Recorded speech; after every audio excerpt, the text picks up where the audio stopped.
Today we talk about the graphic engine and performance settings to make the game run smooth. Yes, we were adding new features last week to make sure that it runs on all kinds of systems, from really low-end to the very high-end systems. And we had already an existing LOD-System, so the closer you get, the more detail the objects have. We tweaked it a little bit, we were adding more detail to it, and we added some things to the interface so you can actually tweak it now.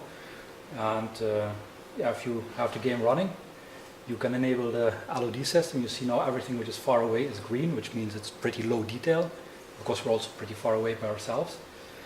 And you can see that if we go into the options menu, on the settings screen, we can now change the quality, and it's pretty low actually right now. If we slide it all the way to the right, you can see the objects changing from yellow to red, and you just get more detail by that. The other parameter which we really wanted to tweak is if you're in space, you want to see things which are far away. So if you have a huge station, you don't want it to pop in and immediately take 20-30 pixels high, but you'd already want to see it slowly coming into distance. And we have another option for that, so we can tweak that now. And we can increase it.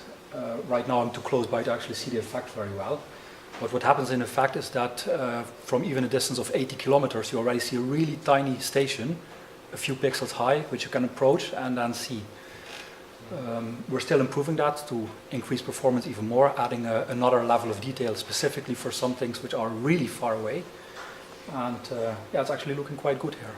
So, what are the graphic settings or the settings in general that cost most performance? What costs most performance? Yeah, the LOD settings. If you really put everything on high quality, the stations in high quality are really big models with lots of triangles.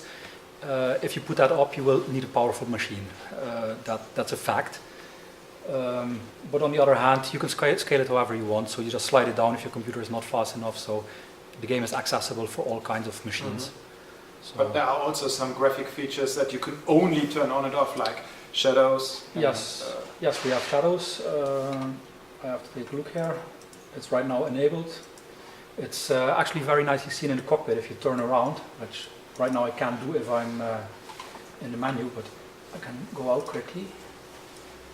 And you can see the things moving around in the cockpit.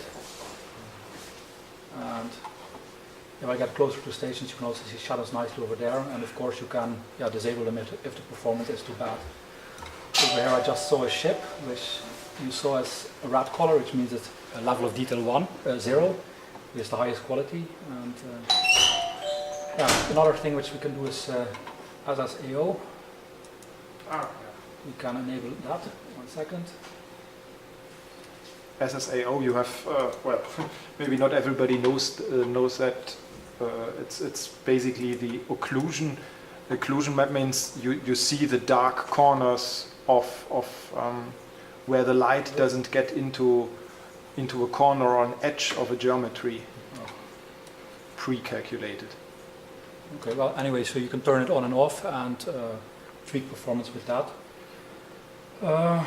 Yeah, actually it runs quite well on also machines which aren't that fast yet. But,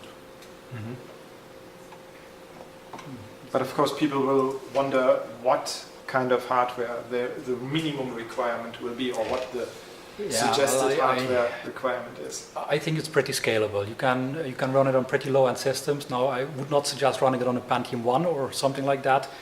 You shouldn't make it crazy, but anything which is from the last few years should be able to run it decently.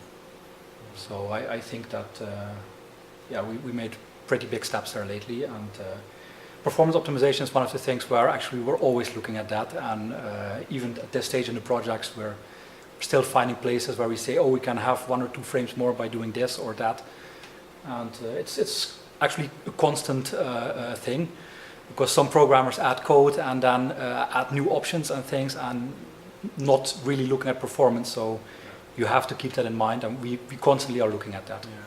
Yeah, I guess it's really too early to really give specific hardware requirements, minimum requirements, but I think I mean, yeah, like we did with the old games, what we always try to do is make the game adapt to as wide a variety of machines as you can do. But maybe you can tell us the graphic card minimum configuration or the shader settings. We have three shader levels, so you can put on high quality, lower quality, and medium quality. And the graphic card, well, anything which is not too old. Yeah, but we have a minimum shader specification, right? I mean, you have to have shader support. I think shader 3. Mm-hmm. So shader model 3. So that means what graphic card would be the oldest that still supports our game? I wouldn't know. I don't know. Okay. Yeah, just and one other thing that's always a hot topic is multi-core support. I mean, how much does the game benefit from? It definitely benefits from that. We have pretty much of a threading system here, splitting into logical parts. There's threads for AI, for pathfinding, for the renderer, for asset loading and logic. So there are multiple threads running in general, and besides that we have a job system. So if we have some task of work which we don't need an answer to immediately, we throw it into the job queue, it will start processing that, and after a few seconds we'll get an answer for that. And especially that system is extremely scalable. So if you have a crazy, 32 core machine, well, you just start 32 core threads for jobs, and it will gigantically scale. It doesn't get any better than that. So the more we put in there, the more we can put in there, the more effect it will have. Cool.